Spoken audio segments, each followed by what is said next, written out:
Hi everyone, and we are live right now. Welcome to the Buzz. I'm your host Caleb, and today I'm basically gonna spill the tea on some pop culture news, whether you like it or not. So let's get right into it. We're gonna start with one of the hottest movies tonight. Today, the Batman. Robert Pattinson. So the Batman starring Robert Pattinson just came out last week and is already making a big splash at the box office with $134 million on opening weekend. However, apparently AMC is charging more to, charging more for tickets to go watch the movie, which is pretty interesting because I'm not a big AMC theater kind of guy. I'm more of a Regal kind of guy. But it's kind of crazy how different theater chains are basically charging more just to go watch a movie. Like, come on now.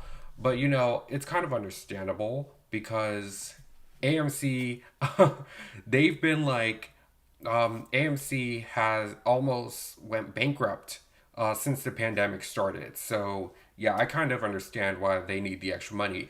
But at the same time, like, come on, Batman, like, we haven't had like a legit Batman movie since like The Dark Knight.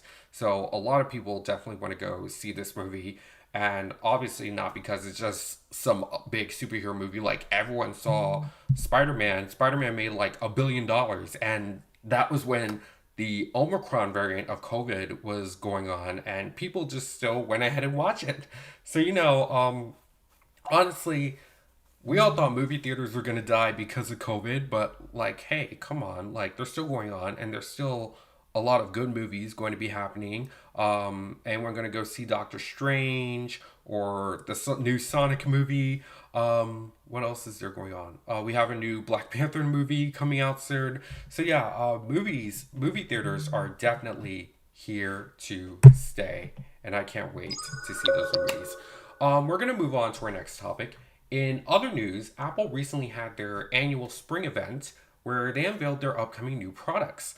So right now, these are the new products on the screen right now. We have the iPhone SE, with which includes 5G.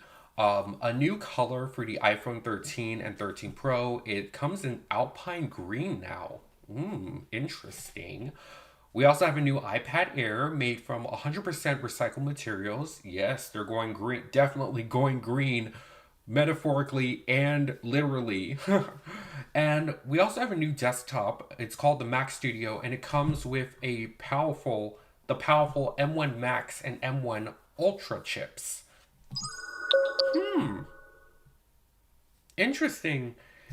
You know, at this point, I don't think I really need any more Apple products. Like, um, I have this iPhone. This is the iPhone 13, and I'm definitely really cool with this. I just got it for Christmas, and I have what I'm using right now, the MacBook, which is running my software right now for to provide the stream. Let me show you the color of my iPhone. It's not green. It comes in blue. I think blue's really cute. It's like my second favorite color. So like why not? I really like it. Um but yeah, I mean obviously Apple does this all the time. They always want to release new products every year. They're trying to make themselves look better because I feel like almost everyone in the world has iPhones and they're always trying to like, upgrade themselves, or trying to one up themselves. Um the iPad, honestly, I was thinking about getting an iPad when they first came out, but honestly, as time goes by, I don't know. iPads not really, not really into it no more. I mean, they do look cool though. I mean, I could definitely do that. I could definitely get an iPad, but but honestly, yeah, iPads. Yeah, I mean, touchscreens. Come on, people like touchscreens, don't they? I feel like a lot of iPad users are mostly like artists because you can draw stuff on iPad. I know a lot of people on TikTok, on Instagram, they like to do their little designs on iPad. Oh my God, this one dude on Instagram, he's like my Instagram crush right here. He draws a lot of Disney characters, and they're pretty interesting. I don't have his handle right now, but like I can definitely share that for those who are interested. He is amazing, and yeah, why not? Go on a date with me, please. Oh my god, oh, well, it's a good thing he's not watching. So yeah. So how about that date? Okay, I think we need to move on. I think we need to move on. Okay, next for my gamers out there, pricing for the upcoming game, yeah, Grand Theft Auto 5. Yes, it is a new version of Grand Theft Auto 5. No Grand Theft Auto 6. Unfortunately. But yes, Grand Theft Auto 5 is being re-released again, but for the next gen console. So unfortunately, if you already have the version on the PS4 or the Xbox One, um, yeah, there's not an opportunity for upgrades, so you're gonna have to buy it again. For the PS5, you can get it for $9.99. For the Xbox, you can get it for $19.99. You can tell the difference right there, obviously. But after 3 months, they're going to increase the price to $39.99. So seriously, Rockstar Games really needs to. I don't know why they keep on releasing this game. Like, come on now. Why do we I mean, obviously it's a very popular game, but like come on. Like it's been like 10 years since this came out and you're still supporting this. I mean, honestly, I don't know if they like the characters in the story. I know Trevor is like unhinged. Like, come on now. Do you really think we're gonna meet like a Trevor from that game? And it's crazy.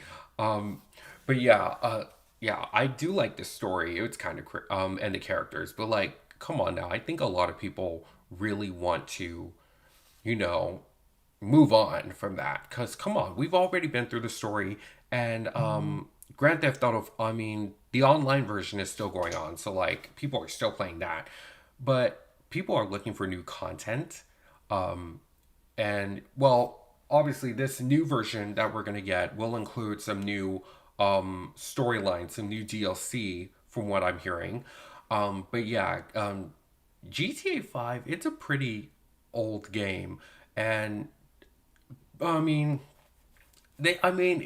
if it's that old, like why can't they just do it for free? Like, come on now. Like seriously. It's it's a 10-year-old game and you're still expecting us to pay for it. But like $10, I mean, come on, it's not that bad for the PS5 version at least. I don't know why Xbox is offering $20, but honestly, I don't know why they're being a bit pricey. But yeah, I mean, $10 ain't bad just to, upgrade. But, obviously, I mean, most games you can upgrade from PS4 to PS5, but like, yeah, you do have to pay for some upgrades. But like I said, this is an pretty old game, 10 years old, almost 10 years old. So I really do not see the reason behind that. All right. Next, another other big news for gamers. Today is March 10th, which means it's Mario Day. So Nintendo is celebrating this by doing a sale of some of the most popular games on the Nintendo Switch. You can get Mario Kart 8 Deluxe, Super Mario Odyssey, Luigi's Mansion 3, all at a very reasonable price, $40, I believe, $39.99. So yeah, if you definitely want to check that out, you can definitely get the games now. They're currently on sale. Sale ends on March 13th, Sunday. So yeah, it's definitely not, it doesn't have to be today, March 13th. That's the last day of the promotion. So be sure to check that out. All right, moving on to the wonderful world of Disney. Disney Plus has announced that they will be adding a handful of Marvel shows that were previously seen on Netflix. Now, due to the show's mature content, Disney Plus will be changing their content rating system to include TVMA. interesting. Also, Disney Plus will soon be adding an ad-supported plan, which is going to be cheaper than the original ad-free plan for Disney Plus. Disney claimed that this new strategy will help the streaming service reach their goal of at least 230 million subscribers by the end of 2024. So let's talk about the new Marvel shows that are coming out. So we have Daredevil, The Defenders, Jessica Jones, Luke Cage, Iron Fist. These are all shows that are coming up, coming to Disney Plus. And like I said, these are pretty mature compared to all the other shows and movies that we are getting. All the other Marvel content we'd be getting. And the fact that they're moving to Disney Plus is pretty interesting because when Disney Plus first came out, it was simply, you know, it was simply a family friendly.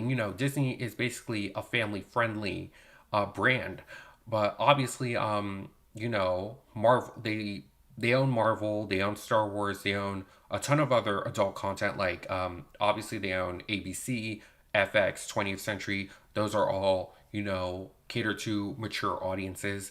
So and it's not just the Marvel shows. Disney Plus has also added some other shows. They recently added Blackish to Disney Plus, which is seen on ABC, and it was pretty interesting. They did that last month, and it's pretty interesting because it looks like Disney is planning to add more. They try to make this service cater to a more general audience, as I would say, not a more mature audience. So yeah, honestly, Disney already had The Simpsons on there. Like, come on, The Simpsons are can be pretty raunchy sometimes. They've had that since Disney Plus started. So, you know, yeah, I don't mind the content, but like, Disney Plus, like, parents, if you have Disney Plus, you're expecting to use it for, your children.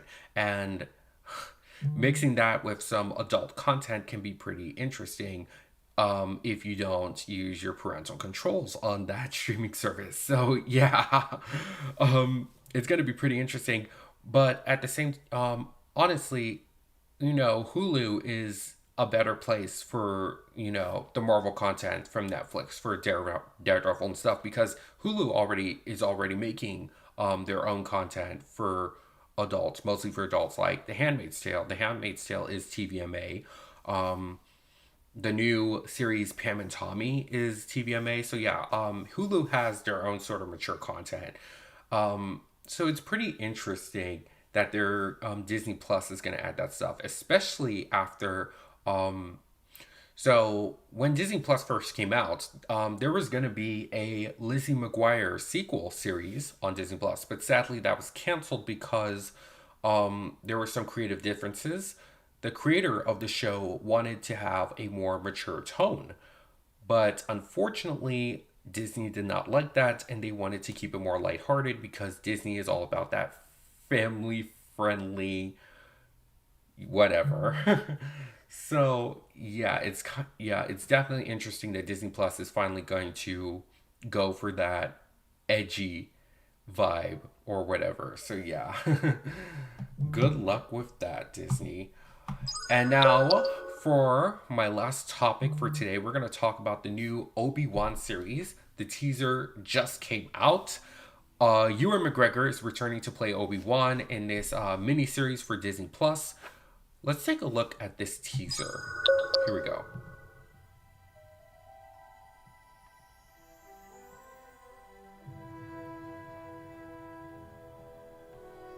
The fight is done. We lost.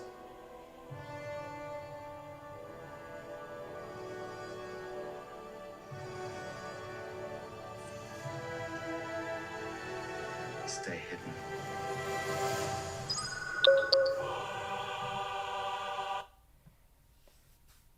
Wow. That looks good. It looks really good. And honestly, Ewan McGregor hasn't aged a bit.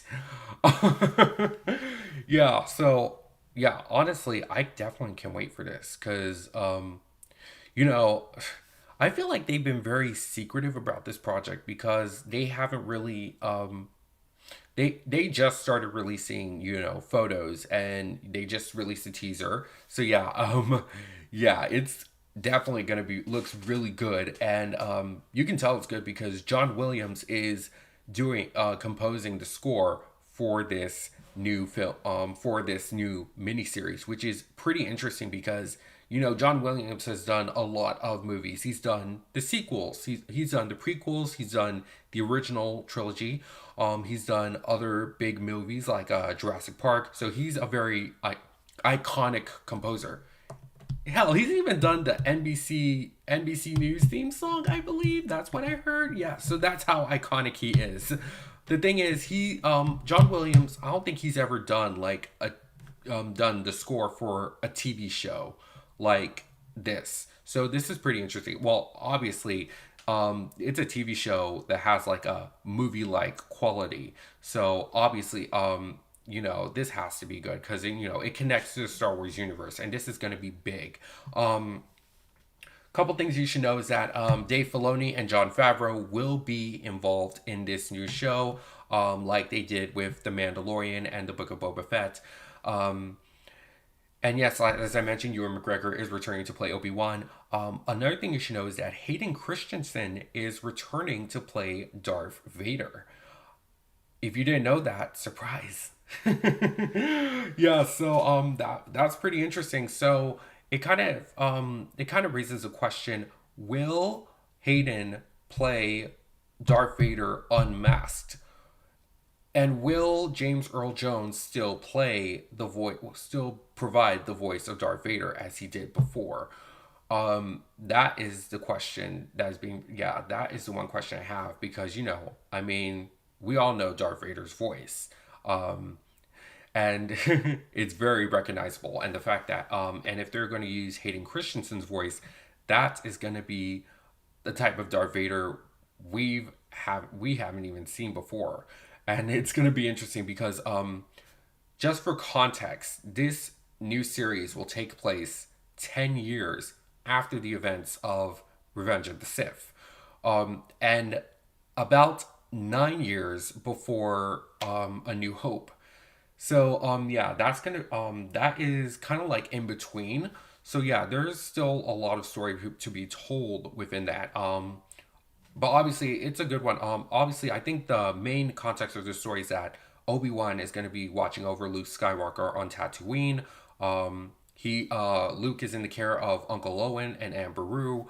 Fun fact: the actors who've played Uncle Owen and Beru Lars are the same actors who played them in the prequel trilogy.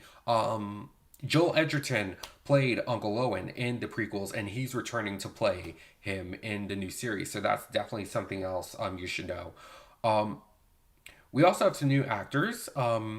We do have the first live action version of the Grand Inquisitor seen in the animated Rebels series.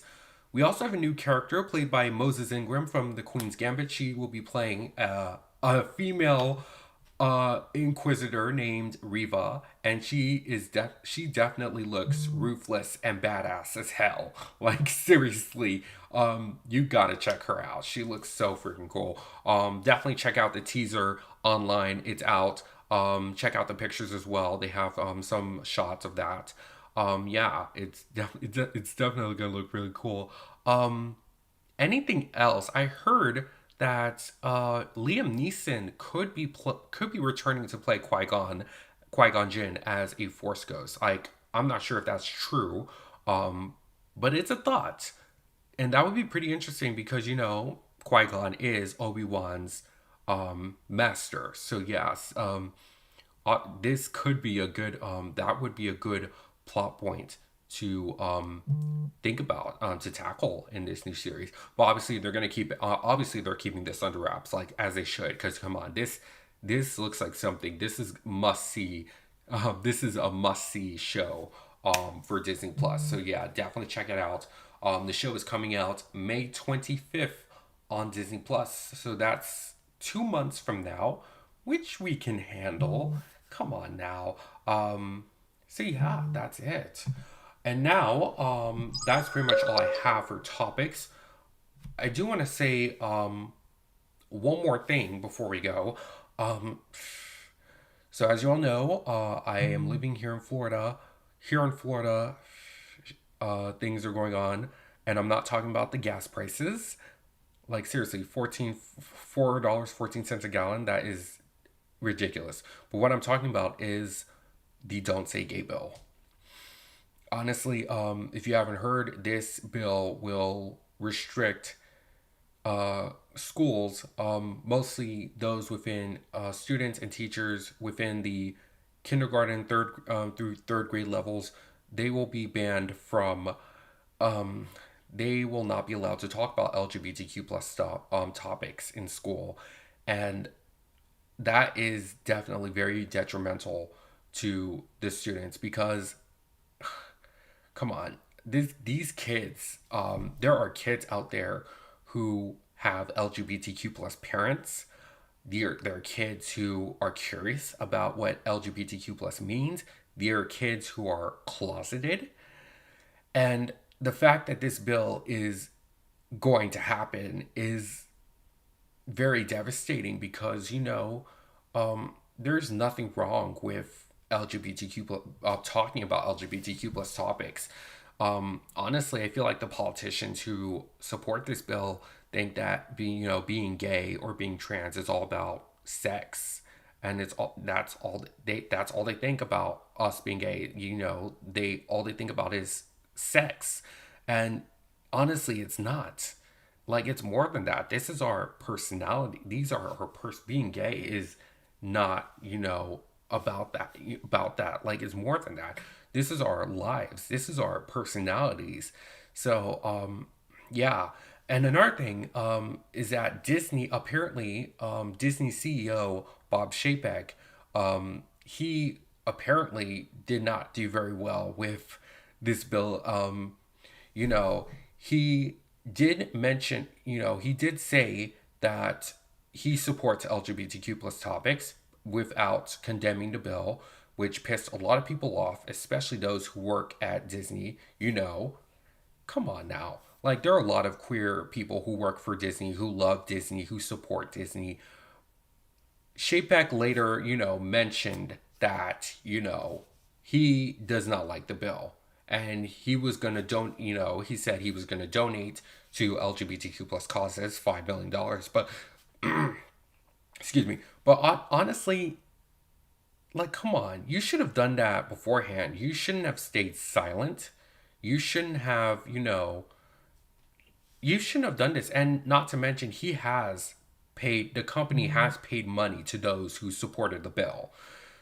So this is, come on now. Seriously, what is this? There are a lot of people, like I said, there are a lot of people, LGBTQ plus people, who support Disney, who work for Disney. And this is how you do them. You support the people who, hate on LGBTQ plus people. And now you want to go and take that back and you want to donate your money. No, don't do that. Like, come on. If you actually support the LGBTQ plus, if you support the LGBTQ plus community, you should have done that a long time ago by supporting us all along instead of working behind the scenes. You should have made that clear. You should have made that open and transparent. So why the hell do you think you can go and say, "Oh, I support you guys. I've been doing this all along." No, fuck that. Like seriously. Come on. This you're just hiding. You're just trying to you're doing damage control right there. Like come on now. Who are you fooling? It's either you support us or you don't. And honestly, right now, I feel like we're not getting your support. And clearly because like I said, Disney was trying to donate $5 million to the Human Rights Campaign recently. Human Rights Campaign rejected that donation. You know why? Because they ain't feeling Disney right now. Rainbow Capitalist looking. Thank you. Sorry, I don't know. Yeah, I have a chat option, but Yeah, so someone in chat said rainbow capitalist looking. Thank you very much. Sorry, I don't have my chat thing on. But yeah, honestly, if you want to support the LGBTQ plus community, actually do something about it. Actions speak louder than words. And it's a continuous process. Don't be like one and done. Oh, we'll donate money to you and be done with it. No, you have to continue to support that. And as for this bill, there's really nothing else we can do except protest, spread the word that this is wrong. And, we're going to, I don't care what happens. Like, I'm going to continue to say gay whenever I want to. Like, come on. I say gay. You say gay. We all say gay. Like, we'll always say gay. So, if that's going to be the case, if the governor wants to sign this bill, go ahead. Like, come on now. That's not going to affect, that's not going to bring us down. We're going to raise our heads up and we're going to continue to say gay. So, yeah, if you're in the chat right now, you can go ahead, start a little gay thing, say gay. Come on, it's simple. It's not that hard. Come on. So, yeah, so honestly, don't say gay. Bad, in all seriousness. And yeah, that's pretty much all I have to say about that. And that's pretty much all I have for this stream. Oh, thank you guys so much for watching the stream. I really yeah, thank you for those who watch it. I wow, I'm seeing a lot of people. I'm seeing a lot of messages on the chat. So yeah, very active right there. But yeah, thank you guys for hang out with me at this hour to just for me to speak my mind, because usually I never do this, but I mean, hey, you gotta try something new sometimes. So yeah, I might be doing another one of these soon, so stay tuned for that. I might be moving this to Twitch as well, so yeah, I'm trying to start a Twitch stream too. So yeah, stay tuned for that, and thank you for watching. Bye.